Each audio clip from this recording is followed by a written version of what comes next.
Pasamos entonces ahora a la siguiente presentación, que es la presentación de Andrés. Yo sé que estáis todos en vuestras... Gracias, Andrea, por invitarme, y en todos los Infodays estoy, así que seguramente que muchos ya me habéis visto o escuchado.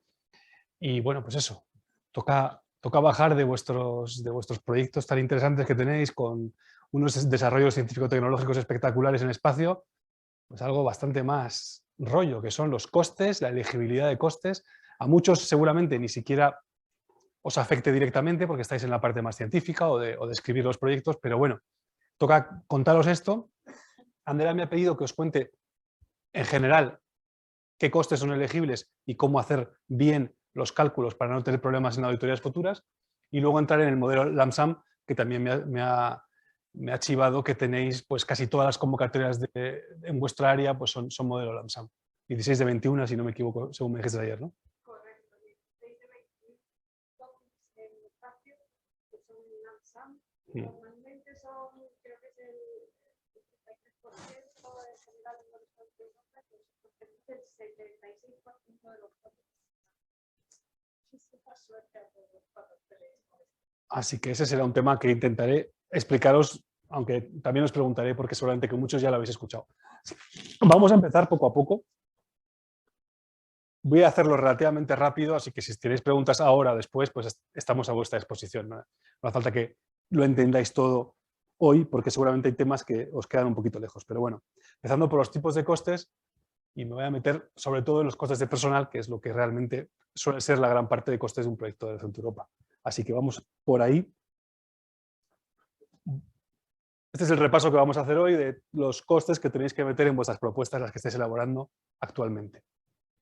Y empezando por los costes de personal, hay diferentes familias de costes de personal, son muy parecidas a las que existían, bueno, son iguales, idénticas a las que existían en Horizonte 2020, o sea que se puede imputar costes de personal propio, como de personas contratadas por vuestra entidad, con un contrato no laboral, un consultor, por ejemplo.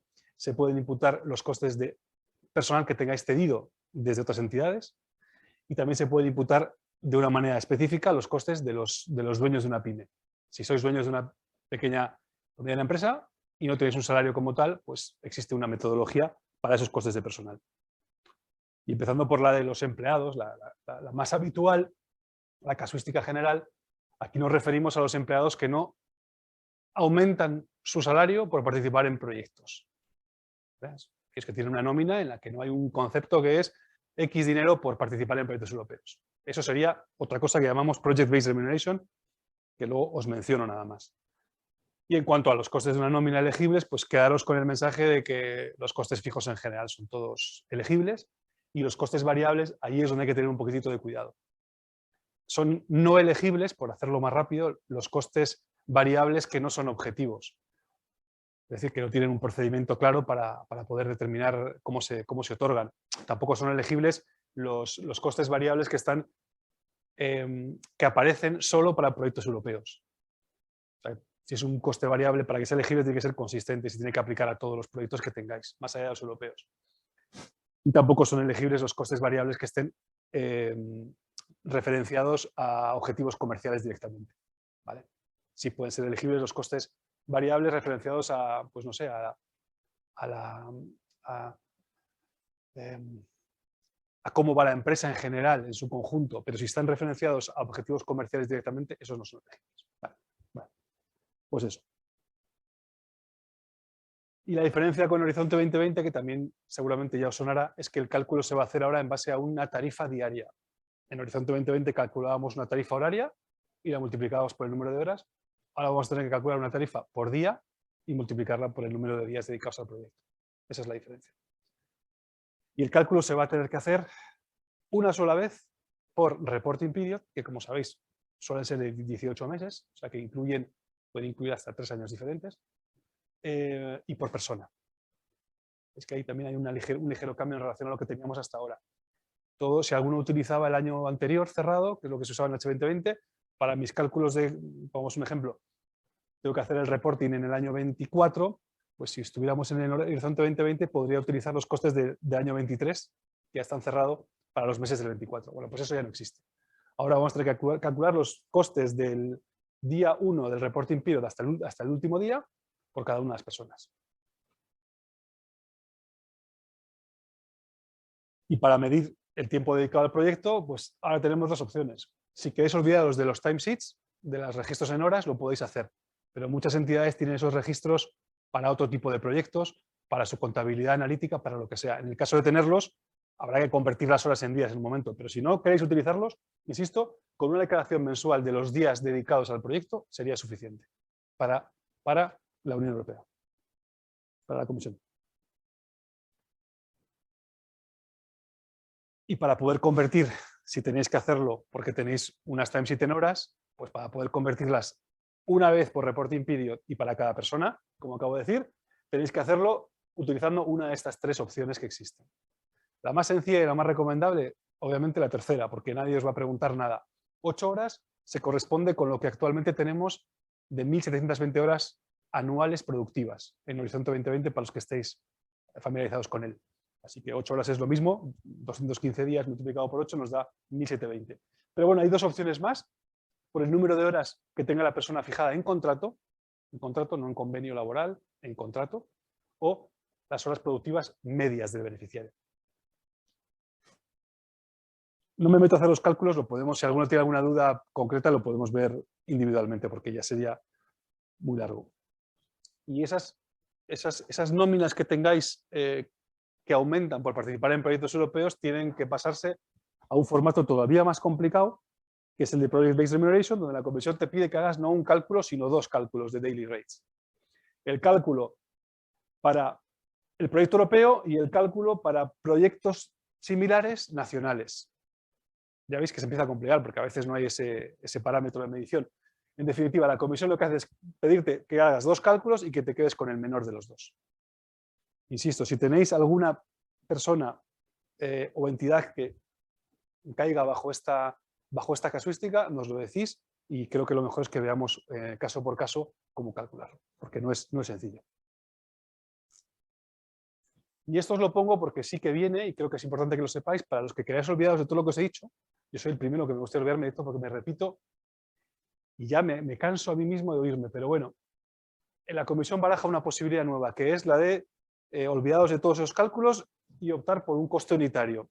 Es decir, que la Comisión te va a decir, te da la opción de que tú digas, en base al coste total de tu entidad, dividido por el número de personas que trabajáis en ella, del último año que tengáis cerrado, auditado, cogéis el total de costes de personal, lo dividís por las personas que trabajan en la entidad y obtenéis un coste unitario, coste único. Pues si queréis podéis utilizar ese coste único para todas las personas que participen en el proyecto, en todos los proyectos europeos. Horizonte Europa, perdón. ¿Vale? Esa posibilidad esperamos que esté en vigor, porque todavía no lo está, en este semestre. Y luego también os decía que hay otras personas que podéis imputar en vuestros costes de personal, que son las personas naturales con un contrato no laboral. Aquí estamos pensando sobre todo en consultores in-house, como los llamamos en H2020, y el personal cedido, seconded person. Las condiciones que tiene que cumplir son las que aquí pongo, no me detengo, son muy similares a las que teníamos hasta la fecha. Y los dueños de pymes, la Comisión ya directamente te dice el precio de su día es, en España, 257,67 euros.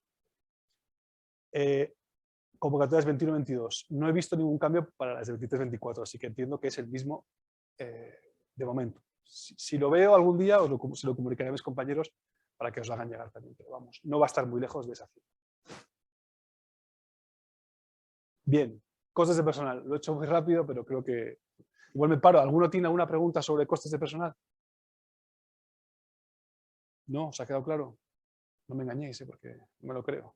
Bueno, pues ojalá que sí. Las subcontrataciones, que también son habituales y que a veces nos dan problemitas. Bueno, pues las subcontrataciones, lo que tenéis que quedaros es que al final siempre son tareas que cualitativamente cubren partes limitadas del proyecto. A veces cuantitativamente puede suponer mucho dinero. Pues, por ejemplo, si tenéis que hacer, siempre pongo el mismo ejemplo, pues si tenéis que hacer una obra para una planta de demostración, pues igual la suma de la subcontratación se eleva mucho, pero cualitativamente no es una tarea relevante. Por eso pongo que son partes limitadas del proyecto y siempre que tienen que cumplir con dos criterios: evitar los conflictos de intereses y mejor relación calidad-precio. Que la mejor manera de demostrarlo, pues ya sabéis que es con varias ofertas. siempre que se pueda, y entiendo que en vuestra área a veces también lo podéis demostrar, pues porque ese suministrador con el que trabajáis es el único que puede hacer eso que estoy pidiendo. Me lo puedo imaginar. Subcontrataciones y contrataciones, purchase cost, que las llaman así, pero es lo que en Horizonte 2020 eran los Other Goods, Works and Services, artículo 10. ¿Esto qué son? Pues son desde los viajes, donde siguen aplicando las mismas reglas, vuestras prácticas habituales, fundamental, no cambiéis de práctica habitual para los viajes de Horizonte Europa. Los equipos, donde aquí sí que se aclara, y la comisión ya nos dice claramente que solamente en el caso de que en la convocatoria, y no sé si en alguna del espacio hay alguna excepción, que son las excepciones 2, 3 o 4, la regla general es que se impute la amortización de los equipos en base a su uso para el proyecto. Eso no ha cambiado nada. Y si se dice en la convocatoria, en las condiciones específicas, pues puede ser una de las 3 opciones que ahí os incluyo. Que se pueda imputar el coste al 100% de los equipos o que se pueda imputar una combinación de costes al 100% y de amortizaciones. Y los otros bienes y servicios, pues aquí entran todos esos costes que son necesarios para hacer un proyecto, pero que no son tareas del proyecto. Y aquí, desde traducciones, catering, certificados de auditoría,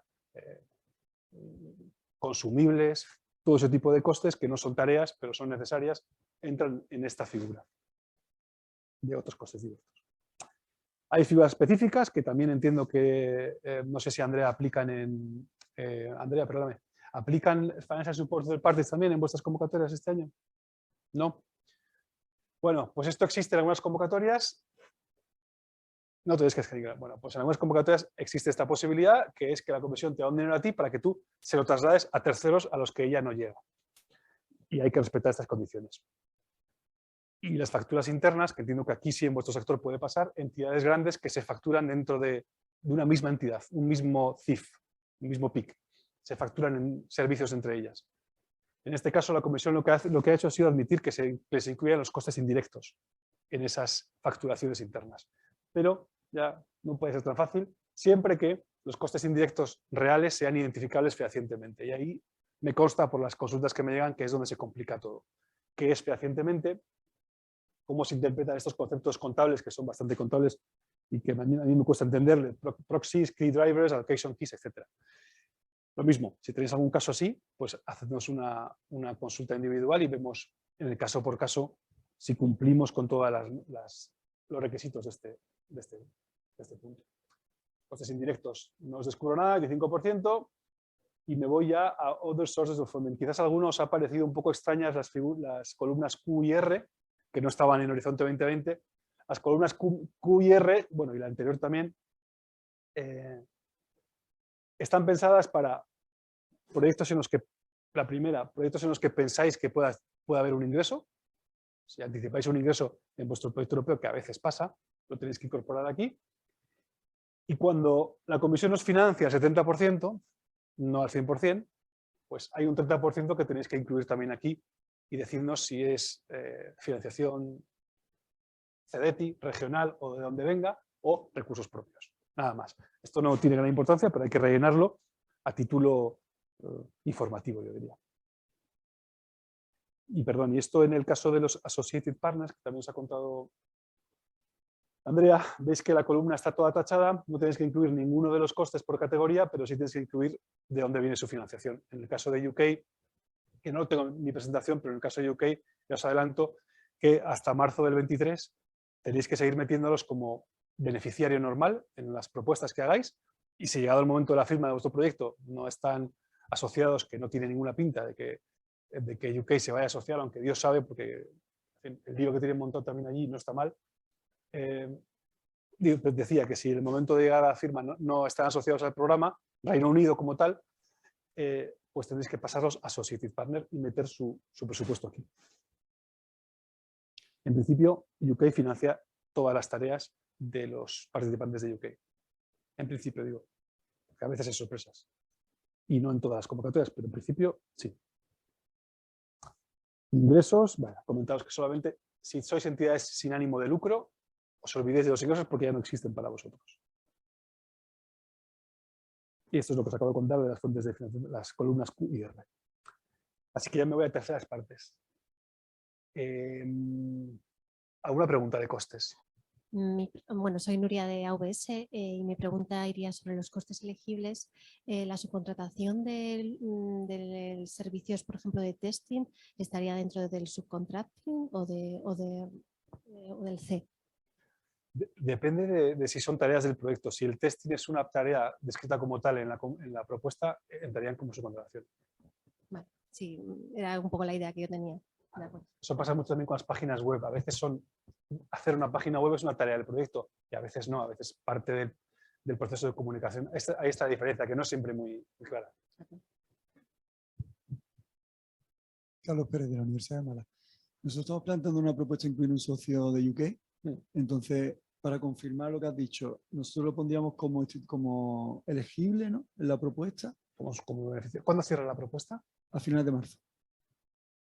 A final de marzo. Hasta el 31 de marzo, estas son las condiciones. Tienes que meterlo como beneficiario. Eso es. O sea, él contaría dentro del presupuesto. Igual que una entidad española. Eso. Y luego, posteriormente, ¿qué ocurre? Si hay acuerdo, se queda como está.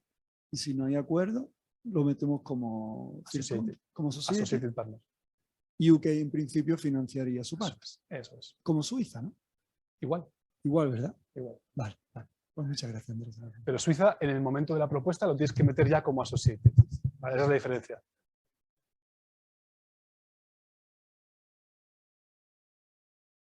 Pues venga, vamos a terceras partes. Benditas terceras partes. Las entidades afiliadas. Esto es más sencillo que lo que os acaba de contar Andrea. Estas son entidades que tienen un vínculo legal o económico con vosotros. El vínculo económico está claro, la entidad que pertenece en más del 50% a la otra, pues es una entidad afiliada, punto. En el caso de que tengan un vínculo legal, ahí es donde a veces hay más dudas, pero en principio un acuerdo de colaboración entre entidades, un acuerdo marco de colaboración que vaya más allá del proyecto europeo, es un vínculo legal suficiente para la comisión y podéis meter a esas entidades como affiliate. En definitiva, las affiliates lo único que pasa es que reciben el dinero a través vuestro, presentan los informes a través vuestro, pero en definitiva tienen las mismas obligaciones que un participante. ¿Vale? Tienen que tener un SUPIC validado también, todo prácticamente igual. La figura esta nueva de Associated Partner que está pensada para entidades que hacen tareas, y de hecho además la Comisión habla de tareas que pueden ser muy relevantes en un proyecto, pero que no reciben financiación europea y que por tanto no firman el Grant Agreement. Y al no firmarlo y hacen tareas en el proyecto, es donde se complica la relación con en realidad están vinculados o a un socio o a todo el consorcio, este tipo de Associated Partners. Así que ahí ese socio o consorcio además asumen unas responsabilidades porque tienen que garantizar que los Associated Partners cumplan con todas esas obligaciones. Así que aquí lo importante es meterlos, estructurar bien su implicación en el proyecto en el acuerdo de consorcio. ¿Vale? Y el DESCA, el modelo DESCA, que seguramente ya todos conocéis, ha publicado a finales del año pasado un modelo ajustado a los Associated Partners, ¿vale? Con cláusulas específicas para ellos.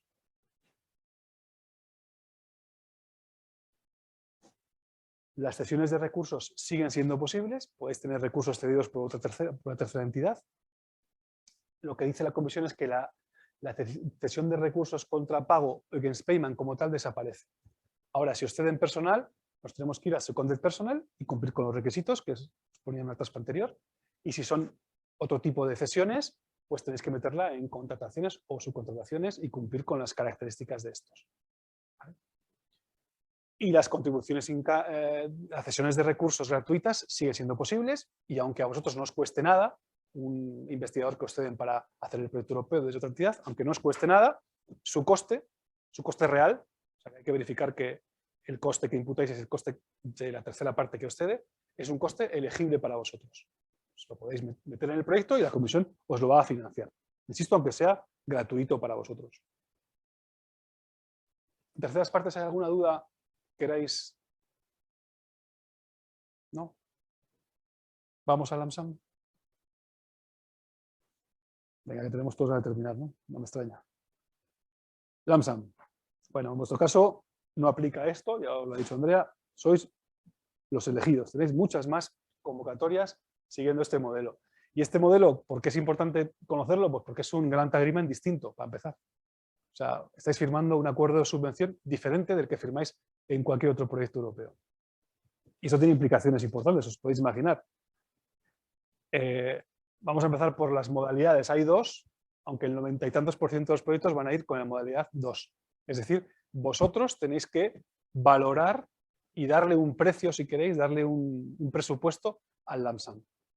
En algunos casos la propia comisión te dice directamente cuál es el precio, pero la mayoría lo vais a tener que elaborar vosotros.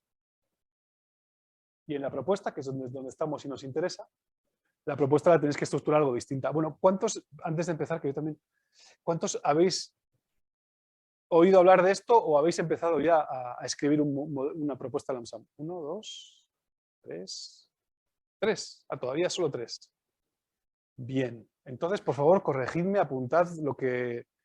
Porque yo no he escrito ninguna propuesta lump sum. Así que lo que digo, lo relevante aquí es que ya no estamos hablando de financiación contra costes. No te van a financiar porque has hecho un coste, sino que te van a financiar porque has hecho una tarea, por realización de tareas. ¿Vale?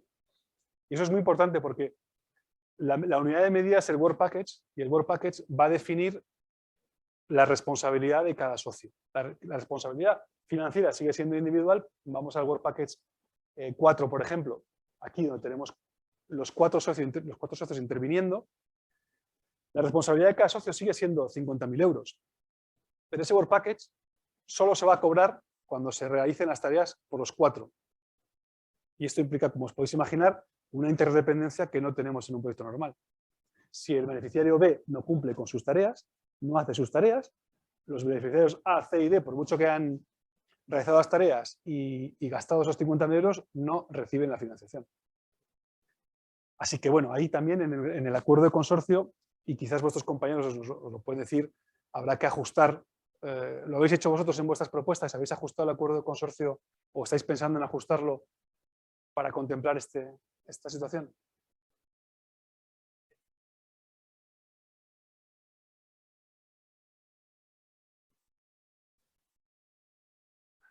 Pues qué mal, porque esa es tarea nuestra, haceros llegar estas... Bueno, no importa, en todo caso, a nivel de acuerdo de consorcio entiendo que hay ahí, yo he hablado con algunos participantes en otro tipo de lump sum y ya me han comentado que han hecho pues una adaptación al acuerdo de consorcio para decir, en algún momento habrá que decir que si el beneficiario B no cumple y los otros 3 han cumplido, pues ese beneficiario tiene una responsabilidad añadida. En interno, porque de cara a la comisión, como os digo, para ella es transparente. Work Package cumplido, pagado. No cumplido al 100%, no se paga. Hasta el final del proyecto. ¿Y qué es un Work Package? Pues no sabemos lo que es un Work Package porque no nos lo dice la comisión, pero yo os digo, un Work Package es lo mismo que ahora, pero evidentemente en lugar de 8 podéis tener 14 o 18 o 20 Work Packages en un proyecto, porque el Work Package es la medida de cobro. Entonces, si no dividís el proyecto en más Work Packages, vais a cobrar cada más tiempo, evidentemente. Esto es lo que no es un Work Package, para que lo sepáis.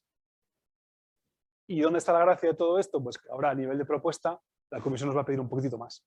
Y los que estéis ya lo habréis vivido, y los que no lo viviréis porque tenéis la mayoría de convocatorias en lump sum. Así que vais a tener que pasar por este momento, que es en el diseñar lo que llama la comisión un cuadro presupuestario detallado. Que veréis, se parece mucho al que tenéis ahora, a lo que hacéis ahora, pero con un poquitito más de detalle. Este es el modelo, que además tenéis que bajaros porque actualmente creo que todavía sigue siendo una tabla Excel. La comisión quiere meterlo, incorporarlo dentro del portal, pero todavía no lo ha hecho. Así que tenéis que bajaros a tabla Excel. Obviamente aquí no se ve nada, pero estas son todas las descripciones de cada una de las categorías que vais a tener que ir rellenando. Y siempre siguiendo unas estimaciones que vayan en línea con vuestras prácticas habituales, no las cambiéis para el proyecto, aunque sea un lump sum, que cumplan con los criterios generales de elegibilidad y entre ellos el de que sean razonables, por supuesto,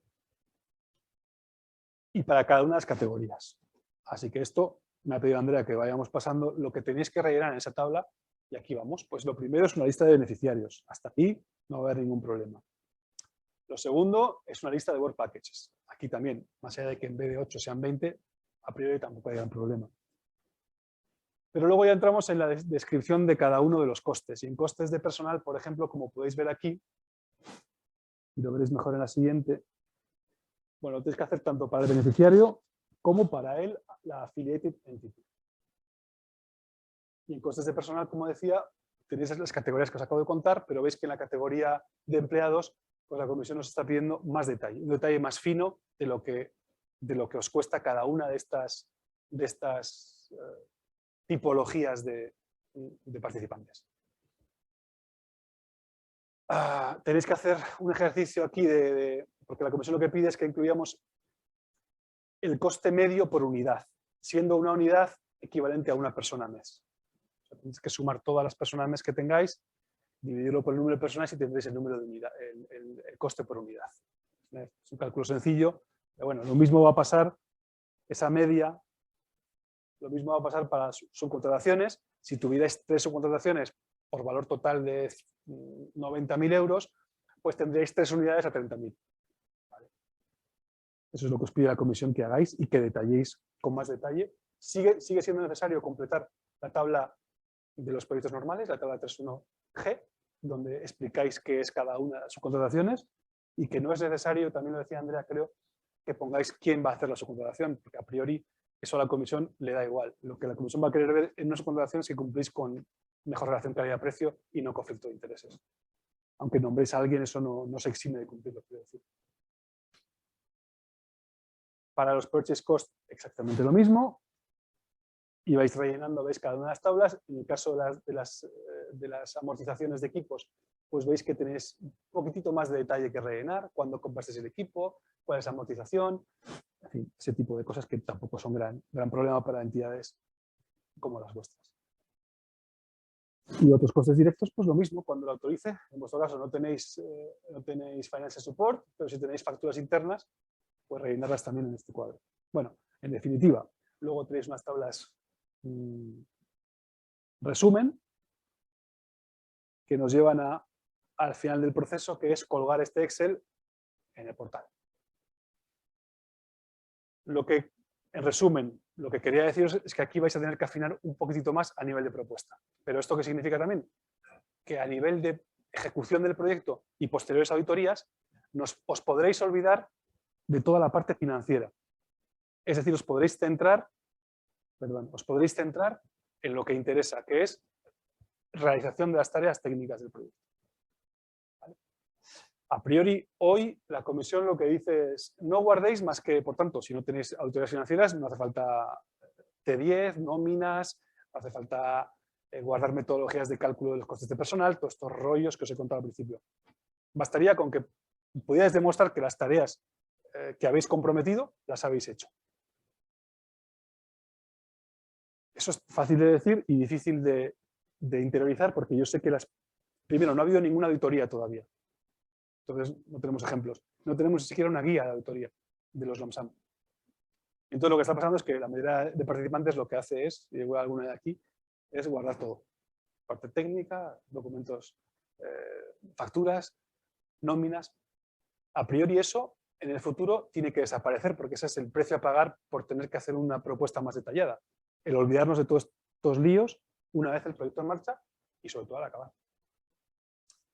Ya está, y con esto alguna pregunta del LAMSAM quizás, sí. Vale, bueno, muchas gracias por la presentación. Una pregunta, creo que fácil, pero ¿qué ocurre? O sea, si al final del proyecto, porque claro, una cosa es cuando tú presentas la propuesta, que puede ser todo lo detallada que queramos, pero luego hay unos tiempos, ¿no?, en el que se va a empezar a ejecutar el proyecto, los costes pueden haber subido drásticamente en algunos proveedores o bajado, es decir, que luego la realidad del presupuesto va a ser otro. ¿Qué tipo de, o sea, en ese sentido, la comisión, ¿hasta qué punto va a meterse ahí o qué tenemos que hacer nosotros para poder justificar que los costes luego han sido diferentes, ¿no?, tanto por arriba como por abajo? Vale.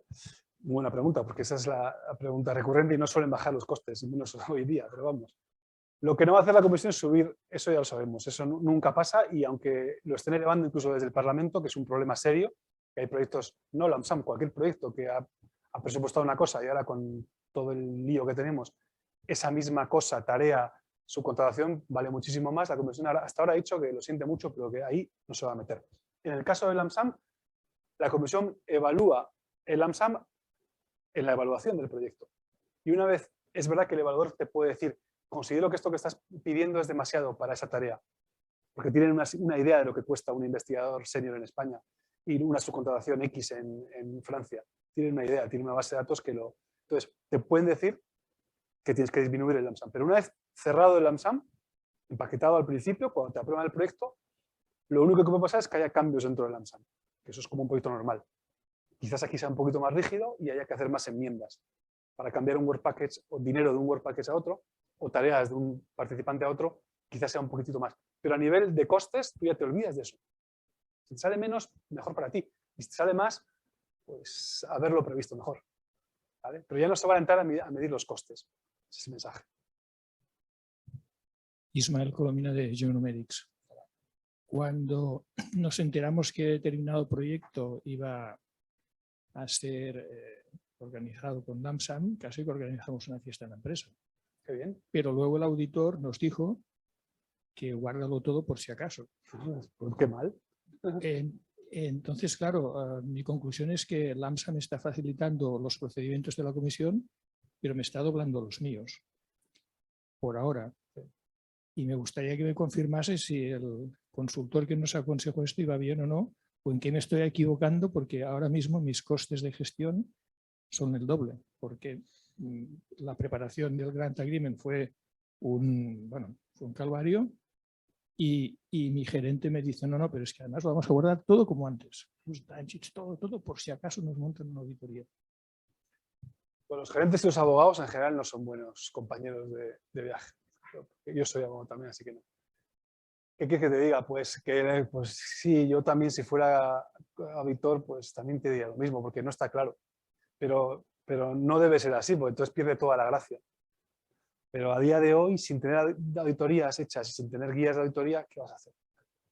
La comisión te lo dice muy claro. No quiero ver facturas, no quiero ver nóminas, pero tú tienes que tener claro cómo demostrar las tareas que estás haciendo. Y a veces la mejor manera de demostrar que una persona ha hecho lo que pues es decir, mira, aquí está, y el timesheet que le ha dedicado al proyecto. Eso tenemos que verlo a futuro, cuando ya las auditorías estén en marcha. Pero vamos, el auditor ha hecho un poco conservador, pero ha hecho bien, yo creo. Y veo que hay un par de preguntas en el chat. Si quieres, Andrés, las intentamos resolver ahora. Vale. La primera dice que en lump sum se mantienen los porcentajes de pago inicial prefinancial. Idéntico que en un proyecto normal. Y los intermedios también. Igual. Esta pregunta era de Vicente Nicolau, de Fentis, y ahora tenemos una pregunta de Cristina Ortega, de AVS, que pregunta, en el caso de coste único, explicado anteriormente, ¿aplica dividir en perfiles distintos el coste del personal? Creo que ya entiendo la pregunta. Sí, en ese coste unitario de personal del que os hablaba al principio, tenemos que coger del último año auditado de vuestra entidad en su conjunto todo el coste de personal y dividirlo por los full-time equivalent, no sé cómo se dice, personal a tiempo completo que tengáis. Y eso os da un precio. Y ese es el precio que podéis utilizar para todos vuestros investigadores, sean junior, senior, personal administrativo o lo que sea. ¿La empresa tiene presencia en varios países? Vale, pues yo creo que aquí hay que referenciarlo a, tenéis una entidad fiscal aquí, o sea, sois una entidad legal española, a esa entidad legal española, a mi juicio. Y ya solo termino con esto, nada más, para deciros que en la que tenéis en la presentación todo lo que os he contado al detalle para que os ahorréis, si alguno no lo tiene ya todo bien localizado, pues todos los documentos que os pueden ayudar a la hora de hacer bien la descripción de los costes. Y tenéis una página específica de la comisión también, pues si no conocíais, sobre el lump sum, con todo el detalle que hay, con toda la teoría, aunque yo me gusta más hablar con la gente que tiene la experiencia en primera persona, porque a veces hay cosas aquí que no están escritas. Y además de yo mismo, pues todos estos NCPs estamos a vuestra disposición para las preguntas que tengáis relacionadas con todos estos temas tan interesantes que os acabo de contar, ¿vale? Así que no dudéis en acudir a nosotros, hacedlo a todos juntos o a uno por uno, no vayáis enviando el mail a 4 o 5, que a veces pasa, por separado, y estaríamos encantados de estaros una mano, si podemos. Y nada más. Muchas gracias.